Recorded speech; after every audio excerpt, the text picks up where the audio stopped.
thank you all for being here today. An exciting day as we welcome Scott Harris as our new president of baseball operations, leading us into a new era of Detroit Tiger baseball. Scott comes to us with an impressive background. He's got experience working in various roles and organizations, and throughout the interview process, I would say it was clear that Scott is ready to lead a baseball organization and an excellent choice to lead the Detroit Tigers. His innovative approach and his passion for winning are traits that I think Tiger fans are going to grow to really love, and I believe will translate into winning baseball here in Detroit. I'd like to take a moment to thank several of my colleagues who assisted in this very important and thorough search process. Chris McGowan, who's here seated with me today, Ryan Gustafson, and A.J. Hinch all played central roles. Ryan Garko and Scott Bream made key contributions on the front end of our process. Keith Bradford, Steve Eiserman, and Dave Scrivano each participated, and Sam Menzen, Jay Sartori were helpful towards the end. It took around-the-clock effort, hundreds of conversations with people outside of our organization to ensure that our search was comprehensive, to ensure that not only comprehensive, but we found the very best person to lead our baseball organization. And with that, I'm very excited to introduce Scott Harris, Detroit Tigers President of Baseball Operations.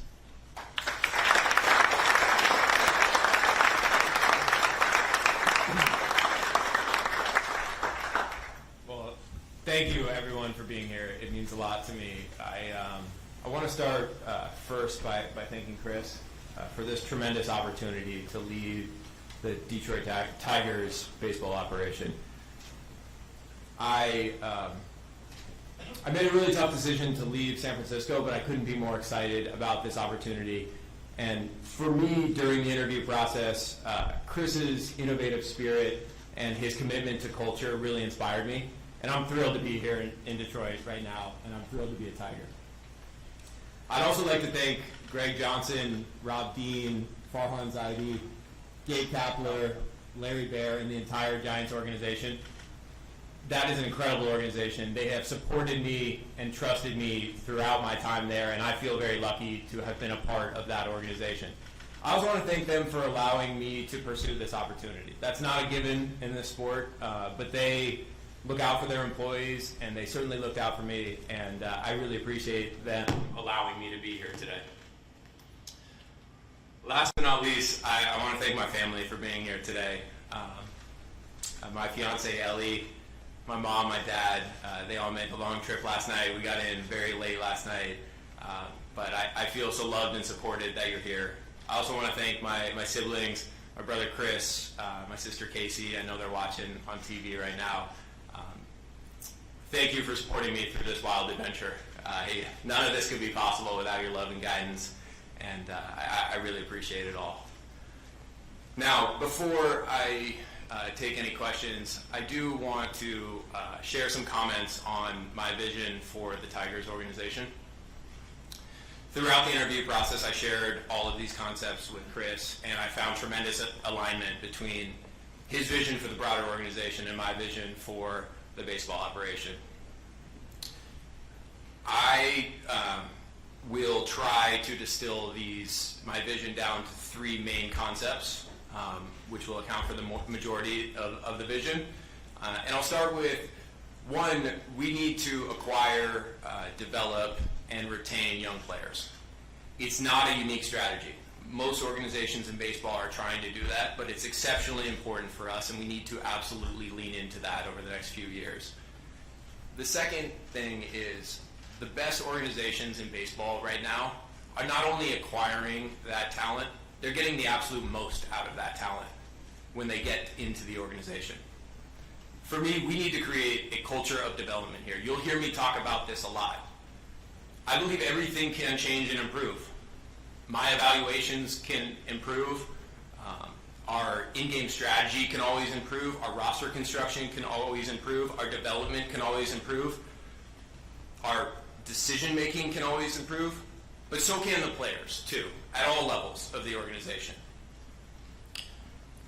When I think of Detroit, I think of trying to create an environment that inspires players to want to get better and to put in all the work that they can to get better.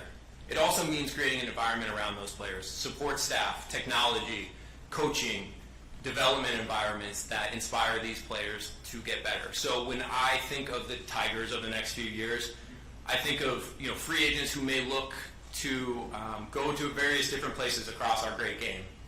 When they think of Detroit, I want them to think of an environment where they are confident they can come and get better.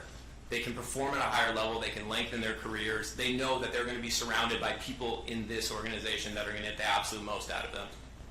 I also think that applies to young players. If we have a young player coming through the system, when he finally gets that call to come to Detroit for his Major League debut, I don't want him to take a breath. I don't want him to feel like he's made it. I want him to be excited about the next level of development. When he comes in here and walks into the clubhouse, I want him to know that AJ and his staff are going to know everything about him. They're going to know how to support him. They're going to know how to prepare him from the game. They're going to know how to prepare him for the adjustments that the league is already making back to him. That's going to be really important if we're going to build the type of organization that we want to build here. That culture of development has to permeate all levels of our organization, and it has to inspire everyone on and off the field to just find a way to get a little bit better than they were yesterday. And the last point that is integral to my vision for this organization is I believe that the strike zone disproportionately influences just about everything you see on the baseball field. It dictates pitch counts. It dictates count leverage. It dictates length of inning.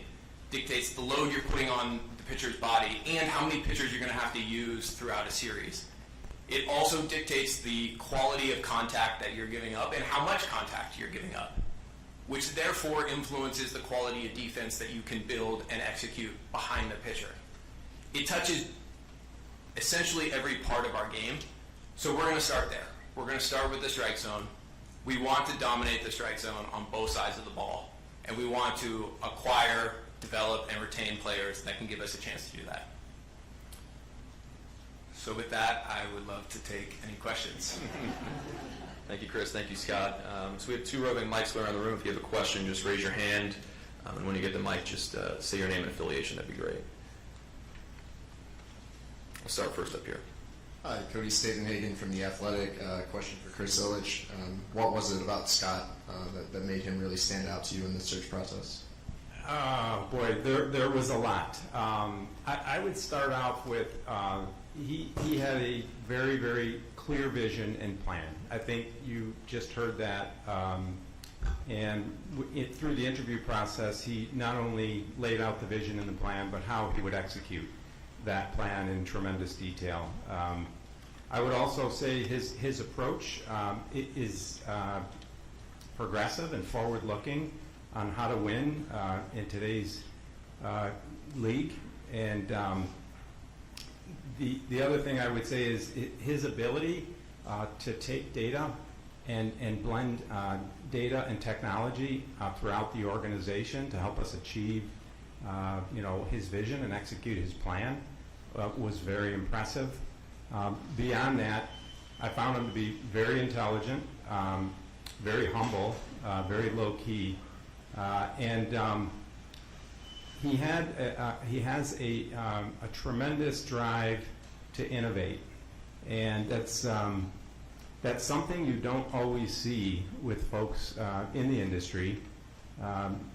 And I was very impressed by his commitment to innovation, as well as his thinking and understanding how important culture is to shape and make sure that the organization is positioned to execute at a high level. So, I mean, I could go on. There were a lot of things that I really liked about Scott through the interview process, but I think those are, I guess, the most important one. He's very competitive, and he's driven to win a World Series. As simple as that may seem, not everybody is as aggressive in their thinking and commitment to want to be the best and to win a World Series championship. And I found Scott and I were very aligned in that respect. So those are some of the main things that I saw through the interview process that were very impressive. Thank you. Let's go to the back left. Brad Galley, WXYZ Detroit, for Chris Illich and for Scott. The timeline doesn't seem accidental, Chris, in bringing somebody in where there's still baseball being played. How important was that for you to have somebody here, to have Scott now to see what is in the Major League uniform here? And Scott, what have you seen so far, and what does the timing mean for you? Yeah, so from the time I met with many of you last, we got busy right away on this search process, and it's been a very intensive process. I'm very happy with the timeline and the way it's worked out, because I think we have now the ability to have Scott join our organization, get to know a lot of the people within the organization, still have time this season to make some determinations, you know, from a front office and personnel standpoint, and really throughout our whole system. This is the time of year where there's a lot of change in the industry at all levels of baseball operations, and he'll get to participate and lead that for our organization. So I feel really good about that. He'll have an opportunity to evaluate where we're at from a major league standpoint, and any of our needs as we, you know, start to head into the off season here before long. So I'm very pleased with the timeline and how it, you know, all worked out, and I'm sure Scott has additional thoughts on how it impacts his ability to carry forward. It's challenging to start now. It's challenging to transition from an organization that you poured your heart and soul into and take on a new challenge. I can illustrate that challenge by sharing that I was watching the Erie-Richmond AA game on Sunday. Erie is the AA team here. Richmond is the AA team for the Giants, and I was really wondering who I should be rooting for. I was checking the box scores regularly and trying to watch as much as I could, but it highlights how difficult it is to make these types of transitions. But with challenges come huge opportunity. The opportunity to get in here now while the season is still going on, and to meet with players and coaches and staff and development folks and analysts is a huge opportunity to get a head start on the off season, and I intend to treat it that way. I intend to try to do as much listening as possible to all of the people here who have been here for a long time. One thing you realize in this sport is you never know players as well as you do when they're in your organization. And so I'm going to reserve judgment on all players and all staff in this organization, because I just don't know them as well as the people in this organization. So I'm going to try to do a lot of listening. I'm going to try to meet with as many people as possible and assess strengths, weaknesses, and then areas of improvement. Good, thanks. Next, we'll go to the middle here. Adam Kutzel from the Detroit Free Press. Question for Scott. Just, you know, when you were going through this process, what was it like from your perspective, and also what was the interview process like? Again, it's challenging going through these processes because each one of these jobs is all-consuming, and you feel like you're doing two of them at the same time. So again, I want to thank the Giants for allowing me to do this and supporting me through the process. Chris and his entire staff made it as easy as it possibly could be. They were so accommodating at every turn, even you know, offering opportunities to choose the date I wanted to come to Detroit to fit around my schedule. They were so respectful of the other obligations that you have when you're already the GM of another team. So it was challenging, it was anxiety-inducing, but I wouldn't be here if I wasn't bullish on this opportunity and what we could build here in Detroit. Okay, so we'll go over to the right. Bob Winowski for the Detroit News, and kind of the same question for each of you, Scott and Chris, is it sounds like it was hard to leave San Francisco where you've been. What was the allure that brought you here? And for Chris, was it difficult to convince him to come? And how did you convince him? You want to go first? Okay, I'll go first.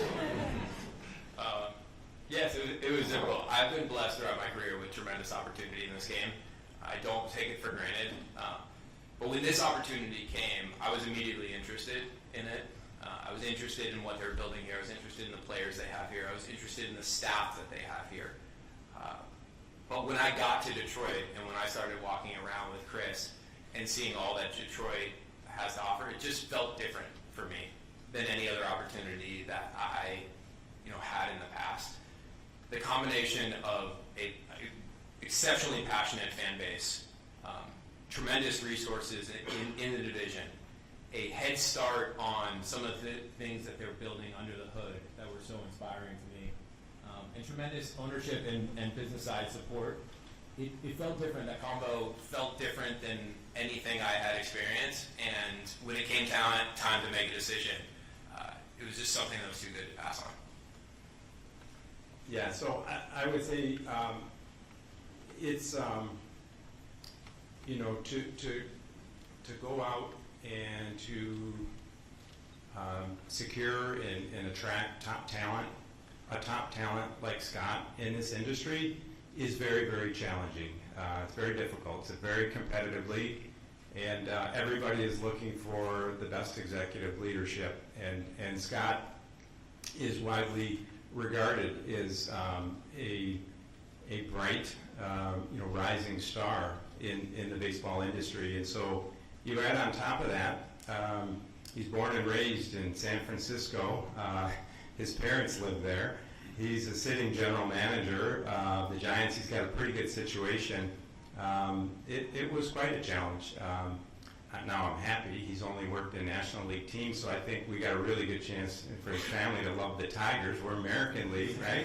It's his new team. But seriously, we looked at it as though it were a recruitment as much as it was an interview, because Scott has been very successful in his career, and I'm excited that he saw the same opportunity that we saw, is this being a great place for him to lead a baseball organization at this point in his career. Okay, next we'll go to the back left. Hey, Scott Jeff Rager from 97. I want to take it back here. How you doing? Just curious, you talked about the rabid fan base. What's your message to the fans? Is it a message of patience, that this thing might take a little bit to get back going, or would you say it's maybe a message of, hey, we can be competitive a heck of a lot quicker than people think? A message to the fans. I would say to the fans, this is an exceptional opportunity and responsibility, but this isn't my team. This isn't the front office's team. This isn't the players' team. This is Detroit's team. And we recognize that these players and AJ and his coaches will be in living rooms more often than most family members every night when the TV is on. We know that this team means more to the fans and the city than I'll ever know. And so we're going to be mindful of that with every decision we make. We're going to be mindful of that when it comes to making impactful decisions that can change the trajectory of this organization. But it also will be mindful of that with the smaller decisions that seem trivial and insignificant, but ultimately can produce huge returns. As far as the timeline, I am treating this as an opportunity for us to get better this winter. We are going to put our heads down. We're going to string together as many smart baseball decisions as possible, and we're going to look up at the end of the winter, and we're going to have a much better feel for when the most competitive Tigers team is going to come out. That's how I believe every baseball team should be built. I don't believe in strict 5-year plans with specific benchmarks that you have to reach year over year. There's too much variability in this sport to define a plan as concretely as that. I think if we keep our heads down, we make smart baseball decisions, we string one after another together through winters and trade deadlines and draft opportunities and international signing opportunities, we're going to look up and we're going to have a darn good baseball team. So that's my intent from day one, and that will remain my intent through my tenure here. Next we'll go to the middle here in the front. Jeff Seibel from the Detroit Free Press. Christopher, you made it clear that you felt like the team took a step back this year. What is your expectation in the short term as well as the long term?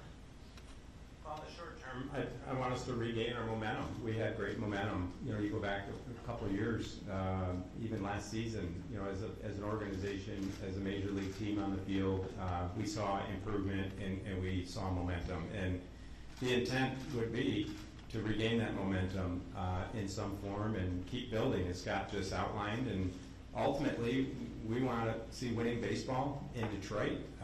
We want to qualify for the playoffs, and ultimately, we want to win a world championship. I mean, we've been very clear. I've been very clear.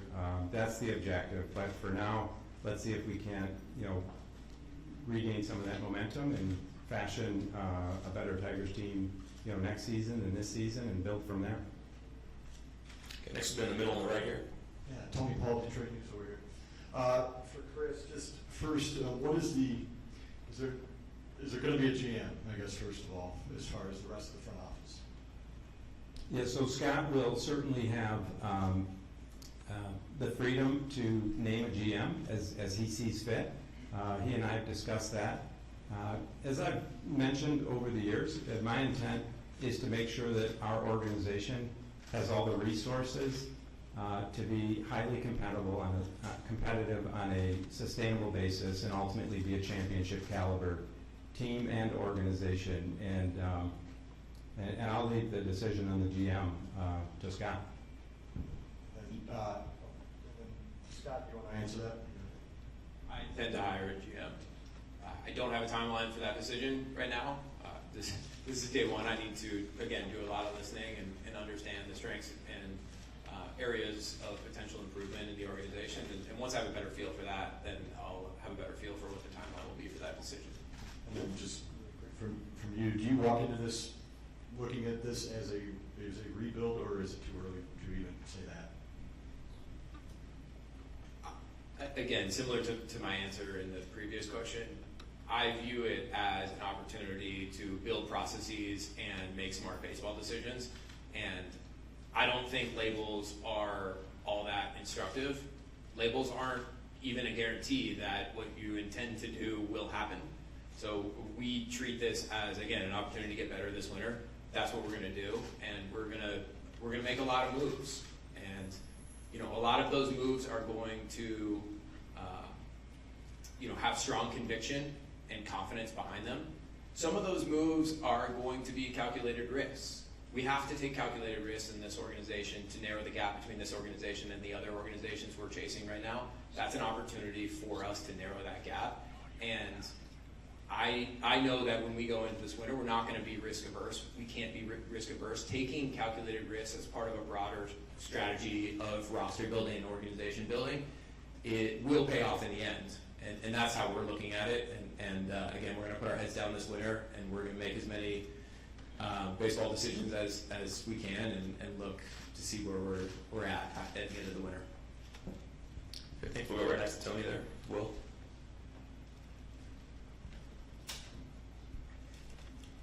Hi, Will Birchfield from 97.1. Scott, as you assess the players in place on this roster, the young players especially, who catches your eye the most, and where do you think this roster can make the most immediate improvements this offseason? I think it's a little bit premature for me to opine on that. It's I've never met any of these players. I haven't met most of the coaches. I've talked extensively with some people in the organization about their evaluations of the players, and that's really important to me because, again, they know them better than I do. I need to take an evaluation period over the next few weeks and assess each of the players. I can tell you from the outside, it's exciting having some of these young players, especially the way that they have performed in the second half. So I'm looking forward to meeting them, and I'm looking forward to having those conversations with our scouts, analysts, and front office staff.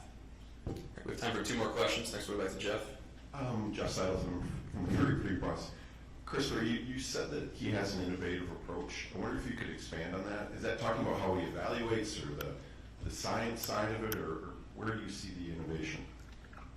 Well, I'll respond, and then we could turn it over to Scott and let him respond. But through the interview process, it became very clear to me that he places a strong emphasis on innovation and not necessarily chasing what others are doing, but trying to innovate what's next and staying ahead and getting ahead. And so It was very impressive because it's very consistent with the values, quite frankly, of our broader organization, and we're through 63 years of business.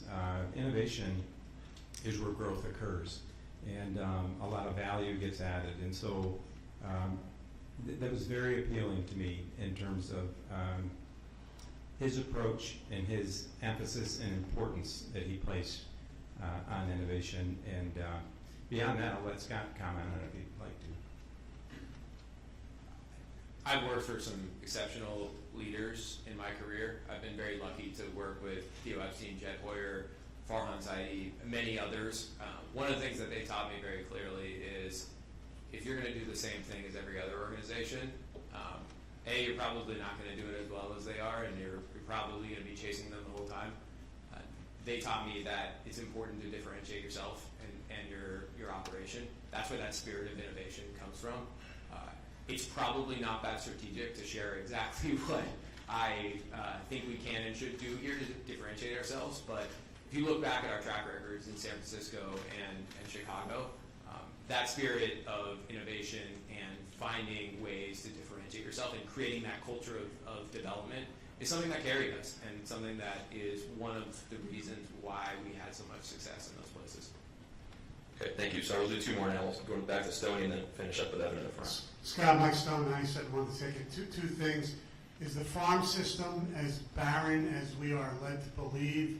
And the second question is, what type of role do you see for Miguel Cabrera on this team next year? Last year of his contract with a hefty number. Again, those are totally fair questions. I don't have answers to those questions right now. I have to get in and understand all the information that we have on the players in the farm system.